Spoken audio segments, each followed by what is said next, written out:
Hello' everyone, সকলোকে পুনৰবাৰ স্বাগতম জনাইছোঁ স্মাৰ্ট লাৰ্ণিং ইউটিউব চেনেলটোলৈ। চ' আজি আমি এই ভিডিঅ'টোত যিটো আমাৰ 29 ডিচেম্বৰত টেট এক্সাম হ'ব, সেই টেট এক্সামত আহিব পৰা ষ্টেটিক জিকে কিছুমান ডিছকাছ কৰিম। এই ষ্টেটিক জিকেবিলাক বেছিভাগ আমাৰ আছাম ৰিলেটেড হ'ব। দেন আমাৰ নেশ্যন ইণ্ডিয়াৰ বিষয়েও কিছুমান জিকে তাত ইনক্লুড কৰা হৈছে আৰু কিছুমান অল্ড জিকে ইনক্লুড কৰা হৈছে। চ' এইবিলাক আপোনালোকে মিছ নকৰিব। টোটেল আপোনালোকে হয়তো গম পাইছে আছাম এণ্ড ইটছ পিপলত 30 মাৰ্ক এণ্ড জিকে যিটো ছেকশ্যন আছে তাত 15 মাৰ্ক আছে। চ' আপোনালোকে যিমান মাৰ্ক আছে টোটেল মাৰ্ক গেইন কৰিব আপোনালোকে ট্ৰাই কৰিব। যিকোনো এক্সামত যিটো টোটেল মাৰ্ক থাকে এটা পৰ্চনৰ গোটেইখিনি টোটেল মাৰ্ক আপোনালোকে পাবলৈ চেষ্টা কৰিব। দেন আপোনালোকে যিমানেই পায় সেইটো ৰেষ্ট আপোনালোকে সেইটো এৰি দিব। বাট আপোনালোকে ট্ৰাই কৰিব যেন যিমান মাৰ্ক আছে ফুল মাৰ্ক যাতে আপোনালোকে পাব পাৰে। সেইটো কাৰণে যেতিয়া আপোনালোকে ট্ৰাই কৰিব দেন নিশ্চয় আপোনালোকৰ এক্সাম ভাল হ'বই। চ' ব'লক আজি ভিডিঅ'টো ষ্টাৰ্ট কৰোঁ। ইয়াতে মই আৰু এটা কথা ক'ব বিচাৰোঁ যে আপোনালোকে ভিডিঅ'টো শেষলৈকে চাব, ভিডিঅ'টো স্কিপ নকৰিব। বহুতো কিছুমান ইম্পৰ্টেণ্ট কুৱেশ্যন ইয়াত এড কৰা হৈছে। চ' ব'লক ভিডিঅ'টো ষ্টাৰ্ট কৰোঁ। আজিৰ প্ৰথমটো কুৱেশ্যন হৈছে হু was the first women chief minister of Assam? অসমৰ প্ৰথম মহিলা চিফ মিনিষ্টাৰ মুখ্যমন্ত্ৰী কোন আছিল আমাক সুধিছে। ইয়াৰ আমাৰ অপশ্যন হৈছে সৈয়দ আনোৱাৰা তাইমুৰ, প্ৰতিভা পটেল, হেমা ভৰালী নে নীলমণি ফুকন। আপোনালোকে মনত ৰাখিব প্ৰথম মহিলা মুখ্যমন্ত্ৰী আছিলে সৈয়দ আনোৱাৰা তাইমুৰ। নেক্সট কুৱেশ্যন হৈছে the historic battle of Saraighat 1671 was fought between the Ahoms and which empire? ইয়াৰ আমাৰ অপশ্যনসমূহ হৈছে Mughal empire, Maratha empire, British empire নে চোলা এম্পায়াৰ। দেন আপোনালোকে মনত ৰাখিব আহোম আৰু মোগলৰ যুদ্ধ হৈছিলে, মোগল এম্পায়াৰৰ মাজত যুদ্ধ হৈছিলে শৰাইঘাটৰ যুদ্ধ 1671ত। আৰু ৰিলেটেড কিছুমান কথা কৈ গৈছে আপোনালোকে সেইখিনি মনত ৰাখিব। যেতিয়া নেকি শৰাইঘাটৰ যুদ্ধ সংঘটিত হৈছিলে তেতিয়া আহোম ৰজা আছিলে উদয়াদিত্য সিংহ। ঠিক আছে, আপোনালোকে এইখিনি মনত ৰাখিব। এইটো ভিডিঅ'ৰ টোটেল 20টা কুৱেশ্যন ইনক্লুড কৰা হৈছে। চ' আপোনালোকে টোটেল 20টা কুৱেশ্যনৰ কিমানটা শুদ্ধ কৰে কমেণ্টত জনাবলৈ নাপাহৰিব। নেক্সট হৈছে the Kamakhya temple in Assam is dedicated in which goddess? So' কোনটো গডেছক মেইনলি পূজা কৰা হয় আমাৰ কামাখ্যা টেম্পলত? ইয়াৰে আমাৰ অপশ্যন হৈছে সৰস্বতী, দুৰ্গা, কালী নে কামাখ্যা। চ' আপোনালোকে মনত ৰাখিব কামাখ্যা টেম্পলত obviously Kamakhya form of Devi, কামাখ্যাক পূজা কৰা হয় মেইনলি। চ' আপোনালোকে এইটো মনত ৰাখি থৈ দিব। আছাম ৰিলেটেড কুৱেশ্যন এইটো আহিব পাৰে যিহেতু এটা হিষ্টৰিকেল প্লেচ হয়, এটা ঐতিহাসিক স্থান হয় অসমৰ। নেক্সট কুৱেশ্যন হৈছে which Assamese scholar compile the first Assamese dictionary? ইয়াৰ আমাৰ অপশ্যন হৈছে হেমচন্দ্ৰ বৰুৱা, লক্ষ্মীনাথ বেজবৰুৱা, বিৰিঞ্চ কুমাৰ বৰুৱা নে আনন্দৰাম ঢেকিয়াল ফুকন। চ' আপোনালোকে মনত ৰাখিব হেমচন্দ্ৰ বৰুৱাই লিখিছিলে আৰু কি নাম আছিলে Hemkosh. Moving to the next slide.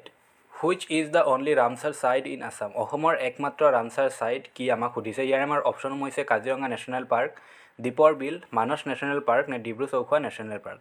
চ' আপোনালোকে মনত ৰাখিব একমাত্ৰ ৰামচাৰ ছাইট আছামৰ হৈছে Deepor Beel. Next question what was the original name of Swargadeo Sukaphaa the founder of the Ahom kingdom? Swargadeo চুকাফাৰ যোনে নেকি প্ৰতিষ্ঠাতা আছিলে আহোম সাম্ৰাজ্যৰ অসমত, তেওঁৰ আচল নাম কি আছিলে? ইয়াৰ আমাৰ অপশ্যন হৈছে খোংলুং, চাওলুং চুকাফা, লেংডন নে দিহিঙীয়া ৰাজা। চ' আপোনালোকে মনত ৰাখিব চাওলুং চুকাফা আছিলে তেওঁৰ প্ৰকৃত নাম। ঠিক আছে, আৰু তেওঁ 1228 খ্ৰীষ্টাব্দত চীনৰ মংলৰ পৰা ওলাইছিলে 1215 খ্ৰীষ্টাব্দত।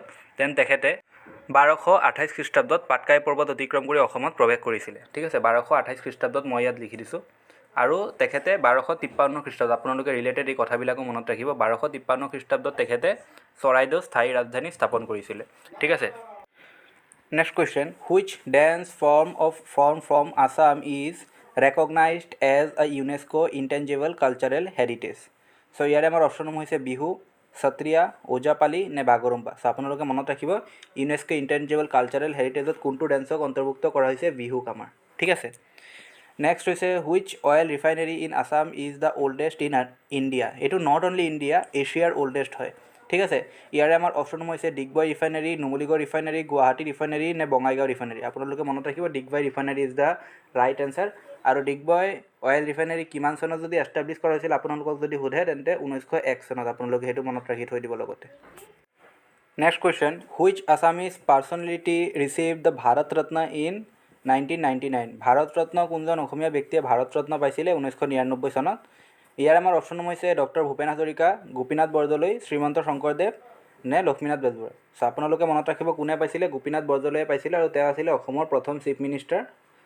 চ' আপোনালোকে লগতে মনত ৰাখি থৈ দিব তেওঁ মৰণোত্তৰভাৱে পাইছিলে। ঠিক আছে, মৰণোত্তৰভাৱে 1999 চনত গোপীনাথ বৰদলৈয়ে ভাৰত ৰত্ন এৱাৰ্ড লাভ কৰিছিলে।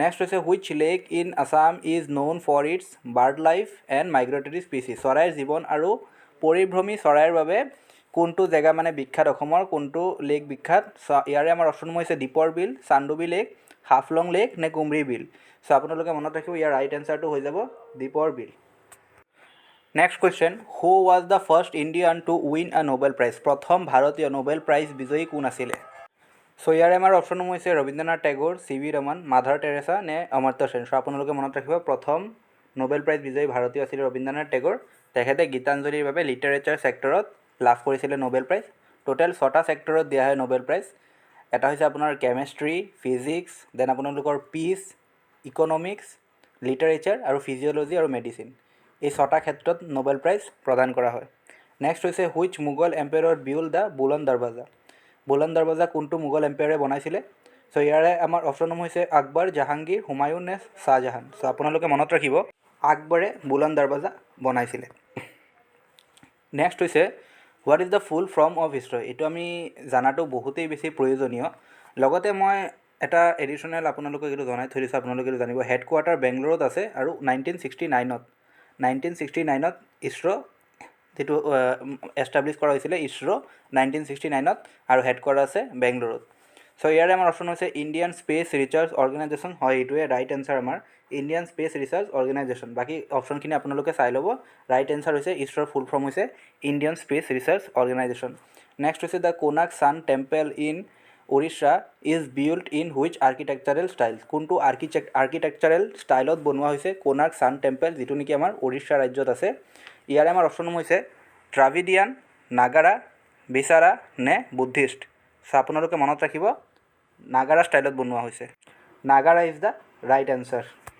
Moving to the next slide which Indian scientist was awarded the Nobel prize for work on the scattering of light so' মানে আপোনালোকে ক'ব পাৰে যে ৰামান ইফেক্ট কোনে আৱিষ্কাৰ কৰিছিলে সেইটোৱে সুধিছে আৰু যাৰ বাবে তেওঁ মানে নোবেল প্ৰাইজো লাভ কৰিছিলে চ' ফিজিক্সত নোবেল প্ৰাইজ লাভ কৰিছিলে ইয়াৰ আমাৰ অপশ্যন হৈছে চি ভি ৰমন হোমী ভাভা বিক্ৰম চাৰাভাই নে জগদীশ চন্দ্ৰ বসু আপোনালোকে মনত ৰাখিব চি ভি ৰমনে লাভ কৰিছিলে ঠিক আছে নেক্সট কুৱেশ্যনটো হৈছে এইটো এটা অল্ড ষ্টেটিক জিকেৰ কুৱেশ্যন হয় which country is known as the land of rising sun ইয়াৰে আমাৰ অপশ্যন হৈছে মানে প্ৰথম কোনটো দেশত সূৰ্য উদয় হয় বুলি ধৰা হয় তেনেকৈ আপোনালোকে এই কুৱেশ্যনটো মনত ৰাখিব লেণ্ড অফ ৰাইজিং ছান বুলি কোনটো দেশক জনা যায় ইয়াৰে আমাৰ অপশ্যন হৈছে জাপান নিউজিলেণ্ড অষ্ট্ৰেলিয়া নে ছাউথ কোৰিয়া ইয়াৰ আমাৰ শুদ্ধ এনচাৰটো হৈ যাব Japan is the correct answer next কুৱেশ্যনটো হৈছে who wrote the book the origin of species কিতাপখন কোনে লিখিছিলে ৰাইটাৰ কোন আছিলে চ' ইয়াৰ আমাৰ অপশ্যন হৈছে Charles Darwin Gregor Mendel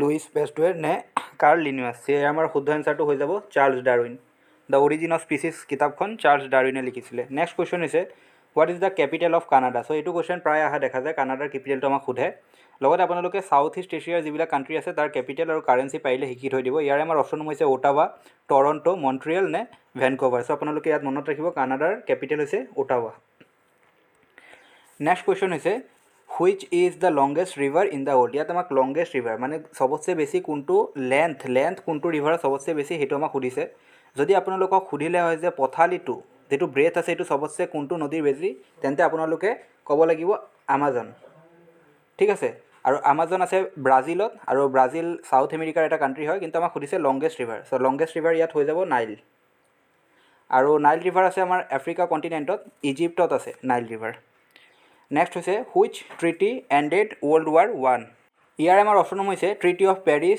treaty of Versailles treaty of Ghent নে ট্ৰিটি অফ টৰ্ডিচেলাছ চ' ইয়াৰ আমাৰ শুদ্ধ এনচাৰটো হৈ যাব ট্ৰিটি অফ ভাৰ্চেলছ ঠিক আছে ৱৰ্ল্ড ৱাৰ ওৱান সমাপ্ত কৰিছিলে চ' আজিৰ ভিডিঅ'টো ইমানেই যদি ভিডিঅ'টো ভাল লাগিছে ভিডিঅ'টো লাইক কৰিব আৰু চেনেলটো যদি প্ৰথমবাৰ আহিছে চেনেলটো ছাবস্ক্ৰাইব কৰি ল'ব থেংক ইউ ছ' মাছ